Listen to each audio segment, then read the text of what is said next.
Madame Mazet, vous avez la parole.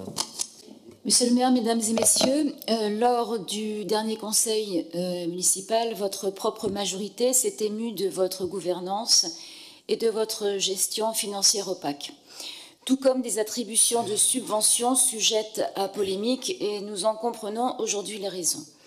Pourquoi notre conseil n'a-t-il pas eu communication du dossier de mécénat remis aux entreprises et réalisé par une filiale du groupe Média, ancien employeur de monsieur Le Shaker? Nous découvrons avec étonnement le versement de subventions aux membres du bureau dirigeant le fonds. Nous avions voté pour des actions d'intérêt général. Force est de constater un dévoiement des objectifs de ce fonds. On ne peut être juge et partie. On découvre ainsi que la municipalité se révèle en fait être la principale bénéficiaire du fonds. Sur 18 projets, 5 ont financé des actions de la ville pour un total de 108 000 € environ, soit 46% des fonds alloués.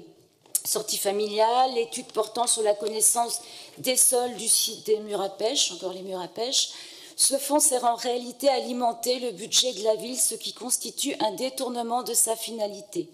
À cela s'ajoutent 50 000 € versés, et là je la cite, je suis obligée, à l'association Observatoire du Partage, déclarée en préfecture le 7 avril 2018. Elle ne témoigne d'aucune activité. La seule action, les routes du partage prévues dans quelques mois, sert ouvertement l'image et la politique de la municipalité. L'objectif de l'association trouvé sur son site internet est travailler de façon rapprochée avec la ville de Montreuil en apportant sa contribution à la mise en place de politiques publiques du partage à l'échelle des municipalités, dont celle de Montreuil en tout premier lieu. Il apparaît évident que cette association a été créée par opportunisme comme satellite de votre majorité. L'un des mandataires de l'association est coprésident de La Voie est libre, spécialiste de l'obtention de subventions municipales sous votre majorité. L'octroi de subventions dans ces conditions est contraire à toute éthique et injuste au regard des autres associations montreuilloises à qui la ville demande par ailleurs de solides garanties.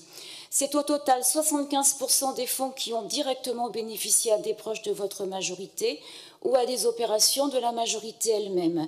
Les entreprises mécènes sont-elles seulement informées de l'usage fait de leurs dons?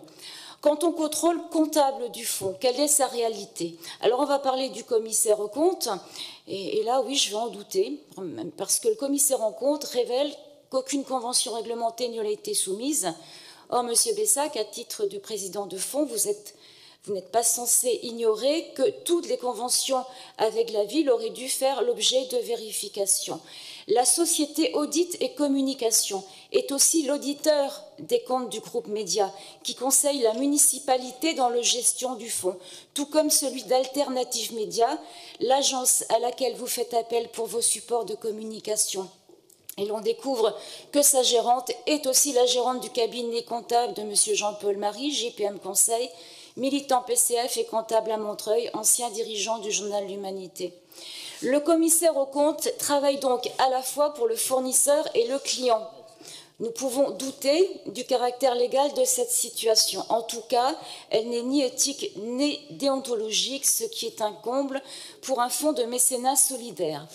Plus grave encore, ce groupe Média est étroitement lié à votre adjoint à l'urbanisme, M. Geller Le Shaker. Il en a été le directeur commercial durant plusieurs années jusqu'à sa prise de mandat à Montreuil. Cette information est considérée comme suffisamment importante pour qu'il l'ait lui-même déclaré comme un élément de conflit d'intérêts potentiel à la haute autorité pour la transparence de la vie publique. Quel a été son rôle ? Ces éléments publics sont non contestables et confirment donc votre mandature est bien celle des passe-droits et des petits arrangements qui échappent au contrôle, qui exigent pourtant un mandat de représentation. Alors, vous nous avez dit tout à l'heure que si nous avions des doutes, eh bien, il nous appartenait de nous manifester au niveau des instances compétentes en la matière. Alors, nous allons demander finalement un audit immédiat à la Cour régionale des comptes sur le fonds de dotation. Je pense qu'elle doit être concernée et en tout cas faire un signalement au préfet et nous verrons ce qu'il pense effectivement de cette analyse. Je vous remercie.